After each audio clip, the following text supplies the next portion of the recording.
좋겠습니다. 오늘은 8월 1일입니다. 8월이 시작되는 첫날인데요. 8월 한 달도 하나님께서 우리와 함께 하시고 또 은혜 주시기를 바랍니다. 8월 1일 화요일 우리에게 주시는 하나님의 말씀은 에레미야 13장 1절에서 14절 말씀입니다. 오늘 본문을 보면 하나님께서 에레미야에게 행동을 통해서 하나님의 뜻을 전하라고 말씀하십니다. 선지자의 상징적 행동을 통해서 하나님께서는 시각적으로 그의 백성들이 또 에레미야가 하나님의 뜻을 알도록 하시는 거죠. 하나님의 명령은 이렇습니다. 1절에 보니까 너는 가서 뱃띠를 사서 네 허리띠를 띠고 물에 적시지 말라인데요. 새로 산 뱃띠, 깨끗한 뱃띠겠죠. 그 뱃띠는 허리에 띠는 띠입니다. 이것을 이제 하나님께서 사서 물에 적시지 말고 허리에 띠라고 명령을 했고, 선지자는 하나님께서 말씀하신 대로 순종하여 띠를 사서 허리에 맸습니다. 하나님께서 다시 명령을 하시죠. 뭐라고 명령을 하십니까? 너는 사서 네 허리에 띈 띠를 가지고 일어나 유브라데로 가서 거기서 그것을 바위 틈에 감추라.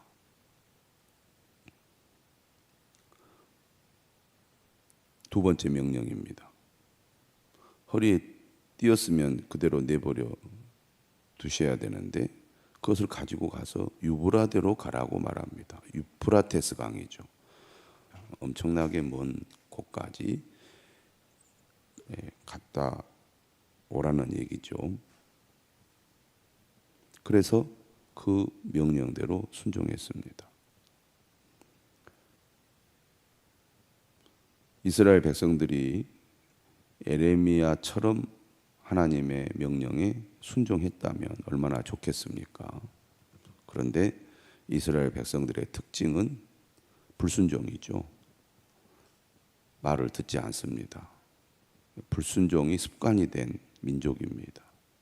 마음에 들면, 기분이 좋으면 하는 척 하다가 뭔가 조금 마음에 들지 않거나 또 신앙이 조금 약해지거나 관심이 딴 데 있으면 불순종합니다. 이랬다 저랬다 하는 신앙. 본인은 내가 열심히 했다고, 최선을 다했다고 그렇게 기억을 하는 경우도 있습니다. 사람은 기본적으로 자기가 잘한 것만 기억을 하려고 하잖아요. 전체적으로 통계를 내보면 대부분이 불순종이에요. 순종은 잠깐 하는 겁니다. 그러면서 나는 열심히 순종했다고. 그런데도 하나님께서 내게 도와주신 것이 없다. 이렇게 또 불평하고 원망하죠. 이스라엘 백성들이 그렇게 했습니다. 하나님의 사람들은 어떤 상황 가운데서도 일관성이 있게 순종합니다. 에레미야 선지자는 하나님의 뜻을 전하고 또 그 백성들을 어떻게 해서든지 구해내기 위하여 하나님의 부름을 받은 사람입니다. 그런 사람으로서 순종하는 것은 기본적인 것이죠. 그런데 오늘같이 이렇게 먼 곳까지 갔다 와라. 쉽지 않은 일입니다. 그러나 순종했습니다.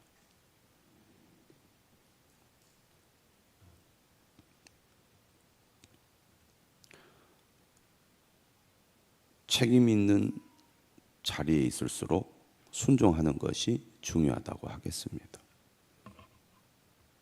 에레미야 선지자가 하나님께 거역하면서 불순종하면 하나님의 뜻이 전달될 수가 없었겠죠.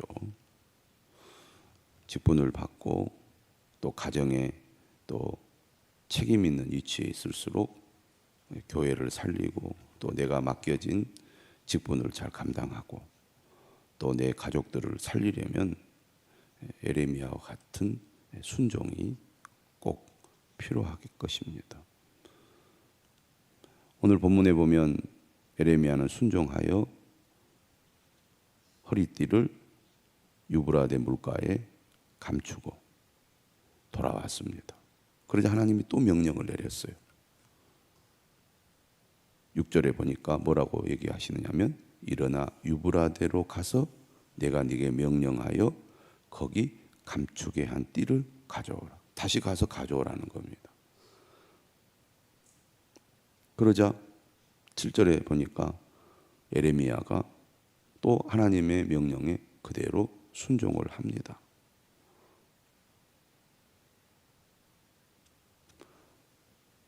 띠를 새로 산 뱃띠를 바위틈에 감추었다가 다시 돌아왔을 때 그것이 썩어서 쓸 수 없게 된 것을 에레미야 선지자가 보게 되지요. 시간이 그만큼 흘렀다는 얘기입니다. 새로 산 뱃띠입니다. 사람에게 꼭 필요한 허리띠죠. 활동하고 또 어떤 행동을 하기 위해서는 반드시 허리띠를 매야 자유롭게 활동을 할 수 있었습니다. 그런데 그 허리띠를 바위틈에 감추었더니 시간이 지나니까 그 뱃띠가 썩어서 쓸 수 없게 된 것입니다. 이것이 이제 하나님께서 에레미야 선지자로 하여금 행동을 통해서 하나님의 뜻을 알게 하신 겁니다. 이것을 눈으로 보고 확인한 에레미야에게 하나님께서 다시 말씀을 하시죠. 그 의미에 대해서 말씀을 합니다. 9절이죠. 내가 유다의 교만과 예루살렘의 큰 교만을 이같이 썩게 하리라. 그러니까 이 새로 산 뱃띠는 예루살렘과 유다의 주민들을 가리키는 거죠. 이들의 문제를 오늘 하나님께서는 교만이라고 말씀을 합니다. 하나님을 믿지 않는 것, 하나님의 말씀에 순종하지 않는 것, 하나님의 말씀을 거역하는 것, 하나님의 말씀을 결코 듣지 않으려고 하는 것, 하나님 없이도 나는 어떤 일을 할 수 있고 또 살 수 있다고 생각하는 이 모든 것에 그 바탕에는 교만함이 있다는 거죠. 사실 죄의 본질은 다르게 말하면 교만이잖아요.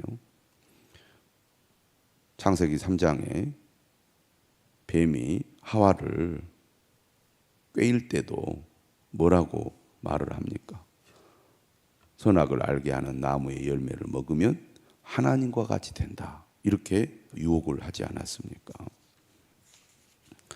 인간의 그 죄성에는 교만이 있습니다. 그 교만이 가장 본질적인 것이라고 하겠죠. 우리는 조금만 가지게 되거나 알게 되거나 또 지위가 높아지거나 힘이 있으면 교만한 본성이 드러나게 됩니다.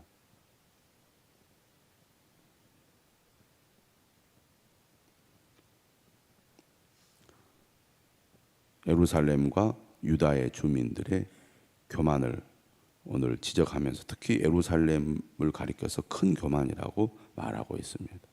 아무래도 지방에 사는 사람보다 수도에 사는 사람들이 더 교만하기가 쉬웠겠죠. 모든 환경과 조건이 더 좋기 때문일 것입니다. 더 나아가 우리가 말씀을 통해서 알고 있듯이 예루살렘 성이 그만큼 견고하기 때문에 예루살렘 주민들은 더욱 교만했습니다. 우리는 안전하다는 겁니다. 과거의 경험도 있고 또 예루살렘 성전이 그 안에 있기 때문에 우리는 안전하다. 이렇게 그들은 생각을 했습니다. 하나님께서는 오늘 말씀을 통하여 에레미야에게 뭐라고 얘기하시죠? 유다의 교만과 예루살렘의 큰 교만을 썩게 하겠다. 그것이 더 이상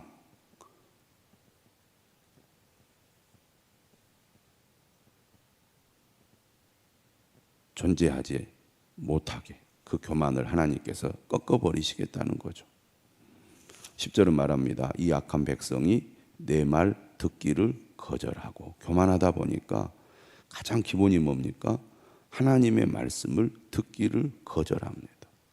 듣기 싫어하는 거죠.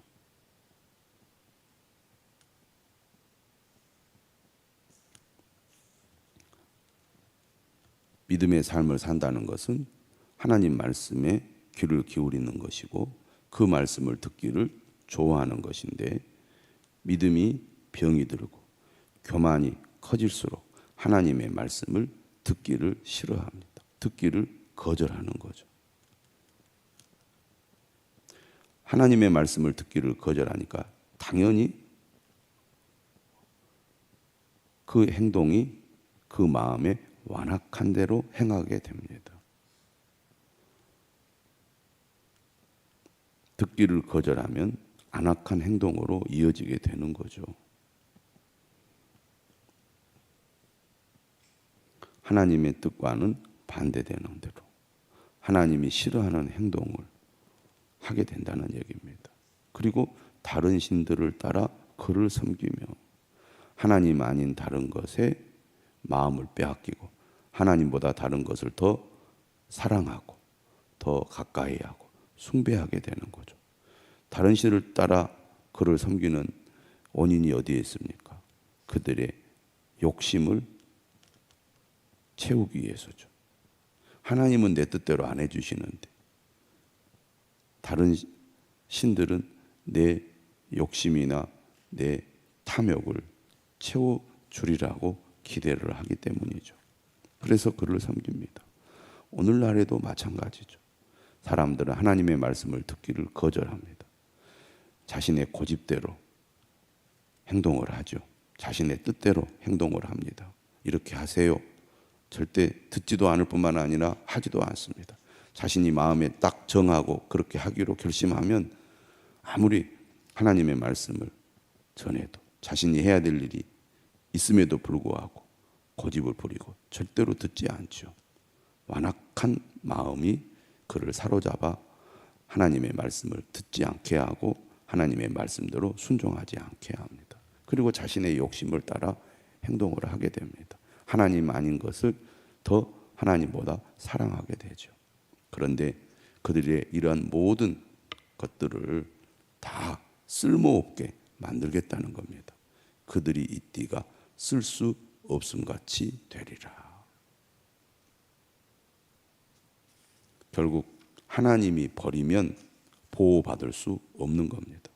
하나님이 함께 하지 않으면 결코 잘 될 수가 없는 거죠. 그렇게 보일 뿐입니다. 그렇게 될 것처럼 보이지만 결국은 망하는 길입니다. 어제도 그렇게 말씀하고 있지 않습니까? 11절입니다. 띠가 사람의 허리에 속함 같이 내가 이스라엘 온 집과 유다 온 집으로 내게 속하게 하여 그들로 내 백성이 되게 하며 내 이름과 명예와 영광이 되게 하려 하였으나. 띠는 사람의 허리에 매서 몸에 입은 옷이 몸으로부터 떨어지지 않도록 결속을 시켜주지요. 그런 것처럼 하나님께서는 이스라엘과 유다 온 집으로 하나님께 속하게 했고 그들과 언약을 맺어서 하나님의 백성이 되게 하셨습니다. 그리고 하나님께서는 그들에게 많은 은혜와 복을 주시려고 그렇게 약속을 했습니다. 그럼에도 불구하고 그들은 하나님의 말씀을 듣지 않았습니다. 불순종한 거죠. 그 불순종의 원인은 바로 교만이었습니다. 나는 하나님 없어도 된다는 거죠. 하나님 필요 없다는 겁니다. 내 뜻대로 하겠다는 거죠. 내 뜻을 나는 추구하겠다는 겁니다. 문제는 그것이 결국은 자신에게 이로운 것이 아니라 결국 자신을 망하게 하는 것이라는 게 하나님의 말씀입니다. 순종하는 믿음. 왜 내가 순종하지 못하고 있는가? 내 마음의 중심에 교만함이 있기 때문입니다. 그래서 나 자신을 철저히 깨뜨리고 나 자신을 철저히 낮춰서 하나님 앞에 겸손한 자가 되어야겠습니다. 내가 죽어야 내 안에 계신 주님이 나를 온전히 다스릴 수 있습니다. 우리가 열심히 있고 아무리 의욕이 있어도 내가 살아있는 한, 내 자아, 내 이 교만함이 깨어지지 않고는 하나님께 온전히 붙들려서 쓰임받을 수 없다는 얘기죠. 12절입니다. 그러므로 너는 이 말로 그들에게 이르기를 이스라엘의 하나님 여호와의 말씀에 모든 가죽 부대가 포도주로 차리라 하셨다 하라. 가죽 부대에 포도주를 채우는 거죠. 그리하면 그들이 네게 이르기를 모든 가죽 부대가 포도주로 찰 줄을 우리가 어찌 알지 못하리요. 너무 당연한 얘기 아니냐고 비아냥거리는 겁니다. 그 말을 하면. 이것도 하나의 상징 행위죠. 그러면 3절에 하나님께서 이렇게 말씀하십니다. 너는 다시 그들에게 이르기를 여호와의 말씀에 보라, 내가 이 땅의 모든 주민과 다윗의 왕위에 앉은 왕들과 제사장들과 선지자들과 예루살렘 모든 주민으로 잔뜩 취하게 하고 또 그들로 피차 충돌하여 상하게 하되 부자 사이에도 그렇게 할 것이라. 포도주가 가죽 부대에 가득 찬다는 것은 그만큼 술이 많이 있다는 얘기고 모두가 그 술을 먹고 취하게 된다는 얘기죠. 근데 다 술에 취하니까 서로 어떻게 됩니까? 부딪혀 넘어지고 혼란을 겪게 된다는 거죠. 잔뜩 술에 취함으로 말미암아 사고가 일어나지 않습니까? 이러한 상징 행위를 통하여 예루살렘과 유다 주민들이 하나님의 심판을 받아 망하게 될 것을 말씀을 하고 있죠. 내가 그들을 불쌍히 여기지 아니하며 사랑하지 아니하며 아끼지 아니하고 멸하리라 하셨다 하라. 매일 성경에도 나왔듯이 하나님은 가죽 부대를 포도주로 가득 채우라 하시며 심판의 날이 임박했음을 경고하시는데 백성은 당연히 가죽 부대는 포도주로 채워야죠 하면서 비아냥거립니다. 아무리 풍요롭더라도 탐욕에 취해 나만 알고 나만 위하는 삶은 그 자체가 이미 심판입니다. 이 두 번째 상징 행위는 하나님의 심판이 임박했다는 것이고 그 심판이 임하면 예루살렘 모든 주민들이 하나님의 심판을 받아 멸망하게 될 거라는 말씀입니다. 하나님이 인내하시고 기다리시고 기회를 주셨음에도 불구하고 끝내 교만한 마음으로 하나님을 거역하고 하나님께 불순종한 백성들은 결국 하나님의 심판을 받게 될 거라는 것입니다. 불쌍히 여길 때 하나님께로 가까이 해야 됩니다. 아직 우리를 사랑하시고 우리를 부르실 때 하나님께로 돌이켜야 합니다. 우리를 아끼시고 우리가 하루빨리 하나님 안에 거하기를 원하실 때 하나님께로 나아가야 할 것입니다. 8월 한 달 겸손한 마음으로 하나님의 말씀에 귀를 기울이고 그 말씀에 순종함으로 하나님이 주시는 은혜와 복을 누릴 수 있기를 주님의 이름으로 축원합니다.